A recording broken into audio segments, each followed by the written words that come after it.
was recently at a social gathering and someone said to me, "Have you noticed how much people are talking about identity?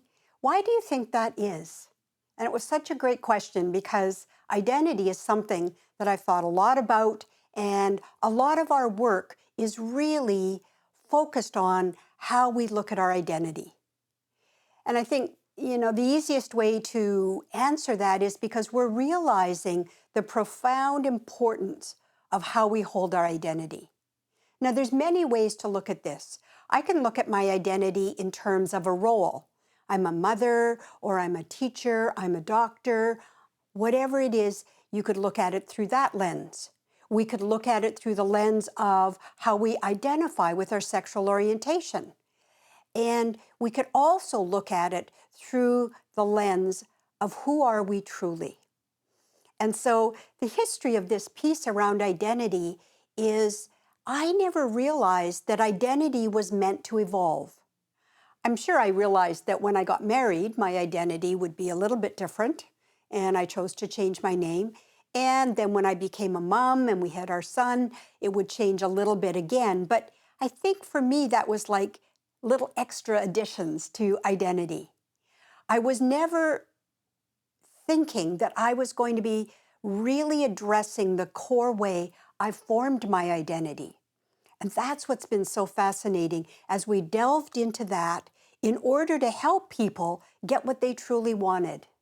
Because the people that come to see me when they're looking for help and support, they're looking most of the time to feeling freer, to feeling more expansive, to being maybe more creative, more passionate about what they're doing, or just some form of unleashed. And so, what is it about identity that is constraining people?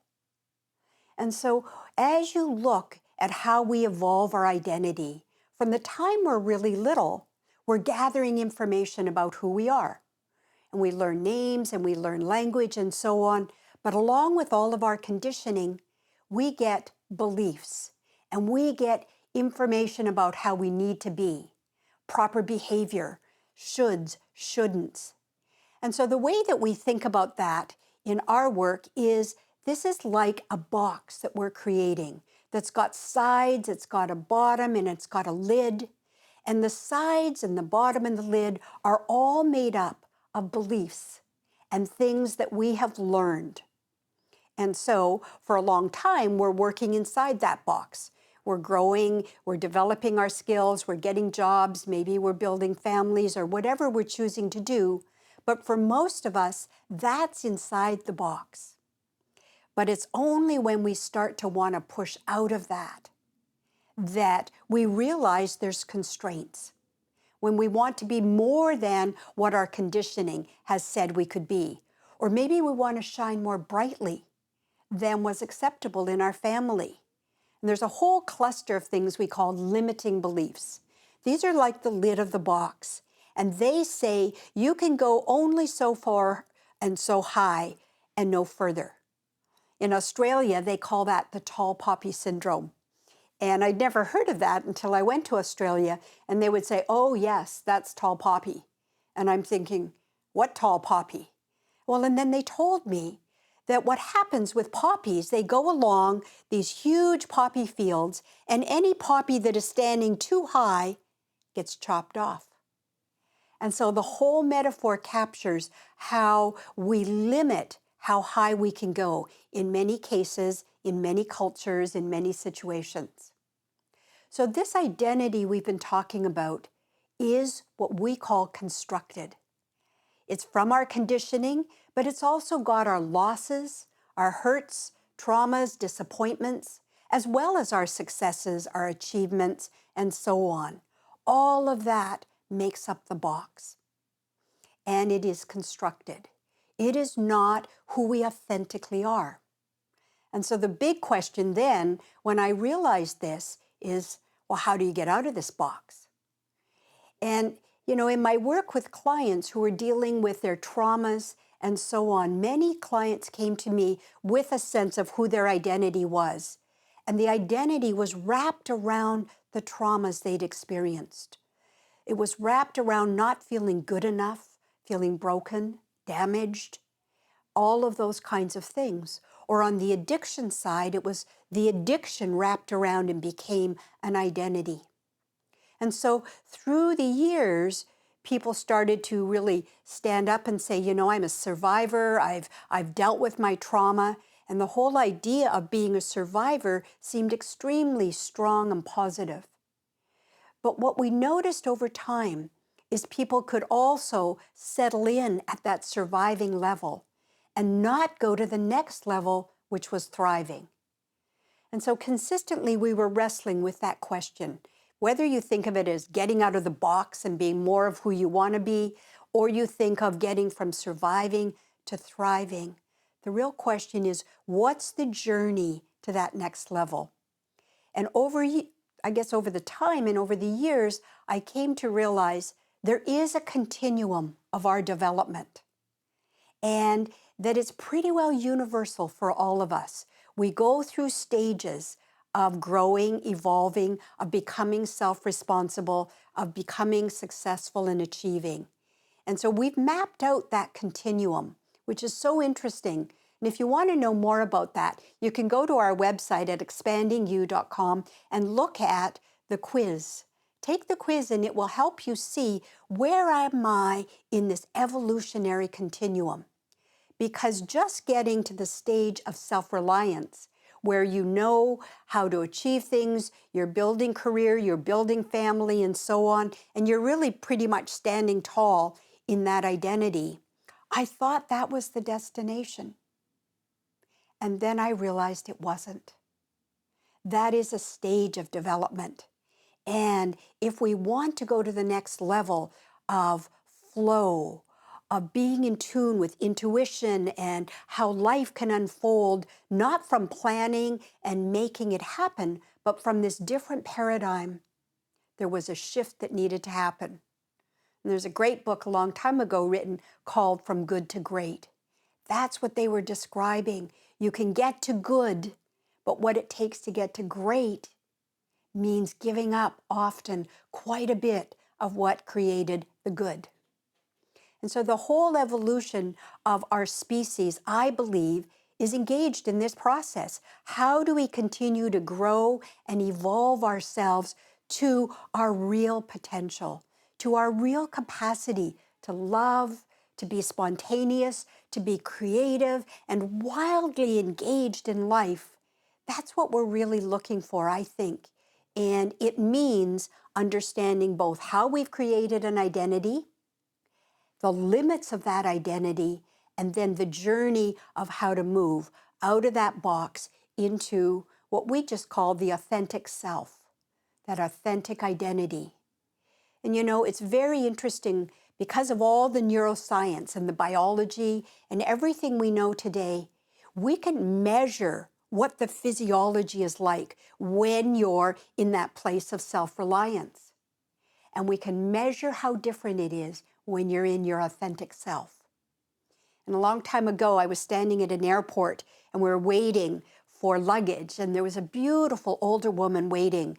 She was just dressed in this gorgeous suit. And then off to the side was a gentleman, equally well dressed, but not with her.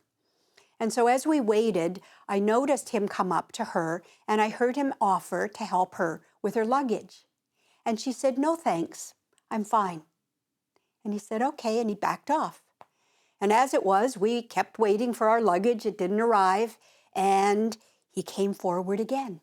And he said, "Are you sure that I couldn't help you with your luggage? It would be my pleasure." And she turned him down again.